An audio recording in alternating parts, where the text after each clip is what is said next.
Yo! What's up? Good morning, good morning, good morning, good morning, good morning mga idol! At ito na naman, nagbabalik na naman ang inyong lingkod si Mantil Balag. At yun nga pala, may gagawin tayong periodical measurement sa ating main engine. Magkukuha tayo ng crankshaft deflection. Bakit nga ba tayo kumukuha ng crankshaft deflection mga idol? Kasi para makuha natin yung misalignment ng ating crankshaft mga idol, kung siya ay mayroong pagbabago o malaki na ba yung kanyang deflection or tinatawag na misalignment. Kasi ang ating main engine ay always on the go, nagra-running tayo mga idol. At minsan magkaroon siya ng play o magka-problema ang ating mga main bearing dyan mga idol, o crank wave bearing mga idol.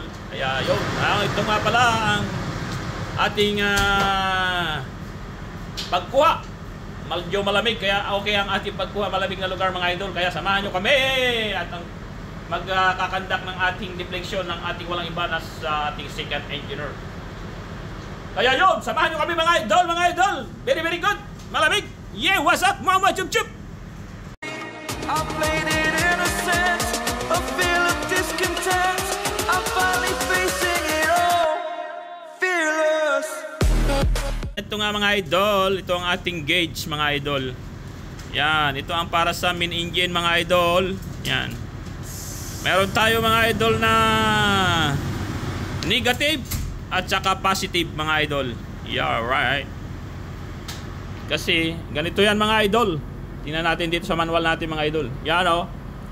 Dito mga idol, ito yung ating sa main engine crankshaft deflection mga idol sa manual.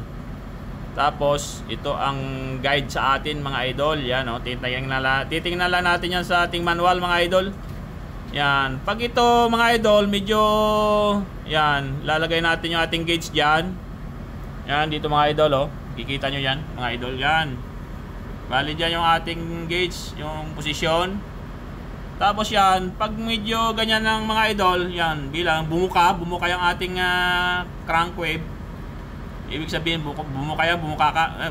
Ang isip nyo mga idol, ha, huwag yung bumubuka ka kung ano yan, ha. Ito, bumuka ka yan, bumuka pala. Positive yan mga idol, ibig sabihin, nako, sigurado yan, positive. Pag naman kumupi yan idol, yan, medyo lumiit yan, nagtikom yan idol, tumikom. So si mga masisikip ay mali mga idol, sumikip yan. Yan, negative mga idol, sigurado, nako, medyo masikip to mga idol, nag-negative mga idol, oh.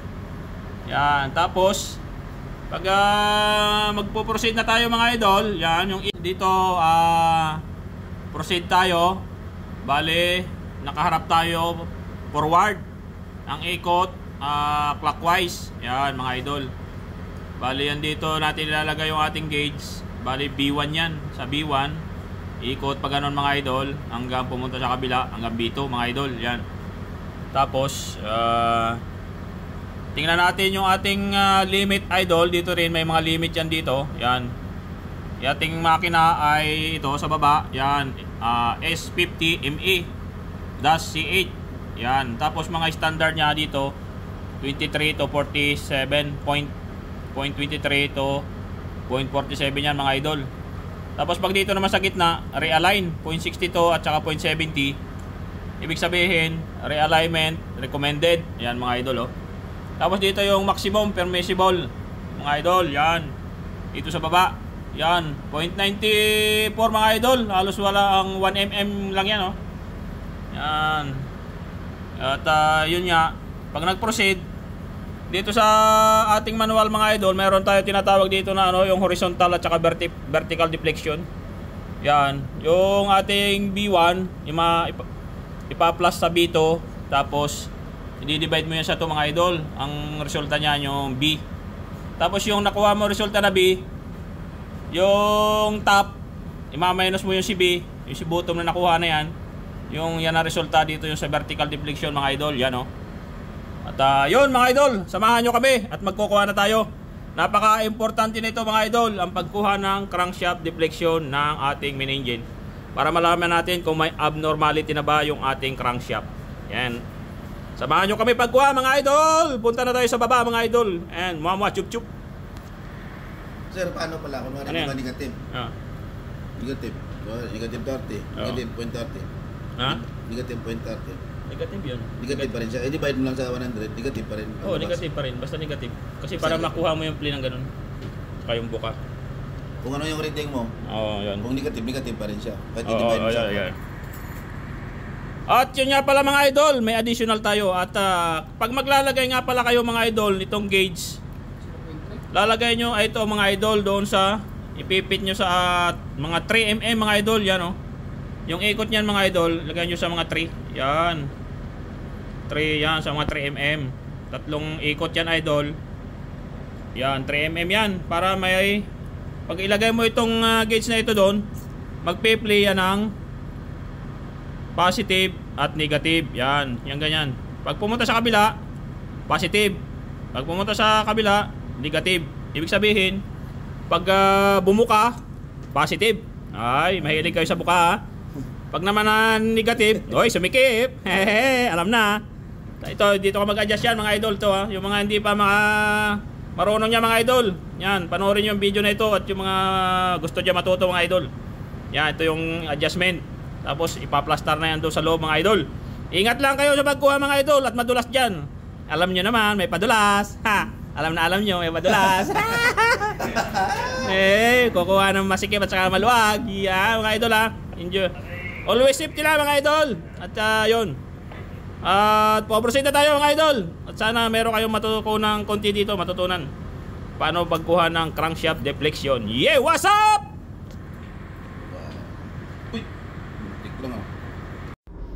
Yun nga at nandito na tayo mga idol sa baba at magpo-proceed na tayo sa pagkuha ng ating crankshaft deflection mga idol.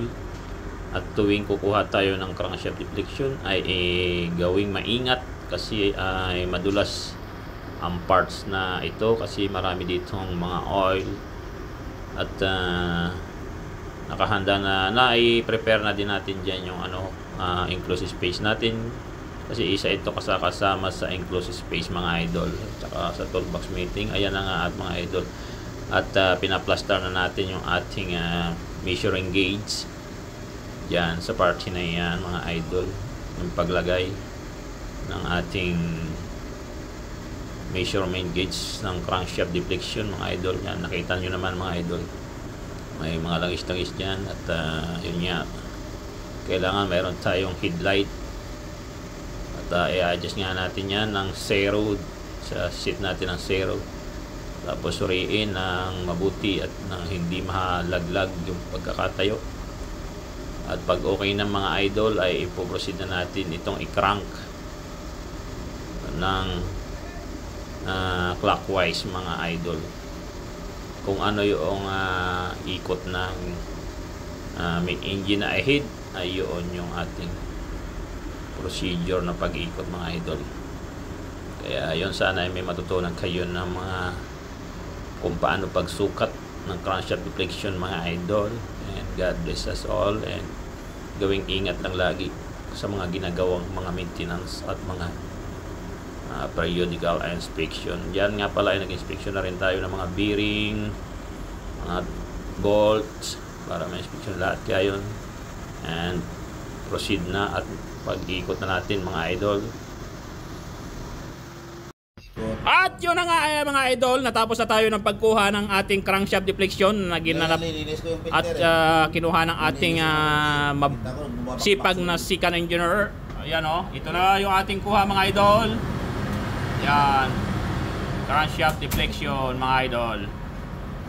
Bali yung dito sa aming format mga idol, wala yung dito mga idol, yung wala sa format namin yung vertical at saka horizontal deflection na difference. Kaya ito yung aming ginamit, pero wala, baka lalagyan ko na lang to mga idol yung paano.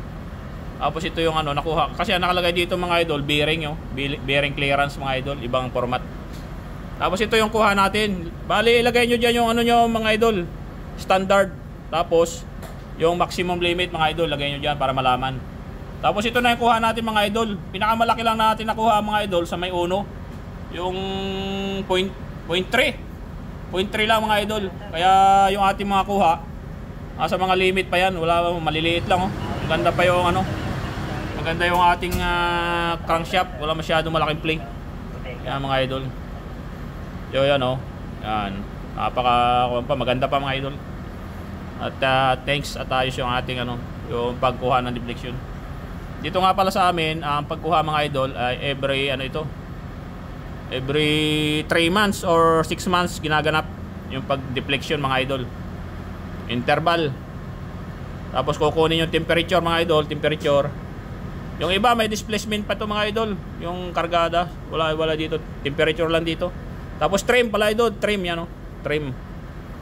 Kunin yung trim mga idol. Tapos ito nga pala yan oh. Kaya ito mga idol, meron dyan 1 yung skill natin dyan, yan 1/100. Para dito yan sa gauge mga idol. Kasi itong ating gauge, yan, point, yung nakikita nyo dyan mga idol, ito, yung isang guhit nito mga idol, isang guhit nyan, 0.01, yan o, 0.01. Kaya yung isang ikot nito mga idol, 1 mm to mga idol. Kaya yan, kung 100, i-divide mo lang sa 100, ibig sabihin 1 mm lang yan mga idol. Yun, diba mga idol? Kaya yun, thank you very much mga idol sa inyo panonood mga idol. God bless, Mama Chup Chup. Love you all.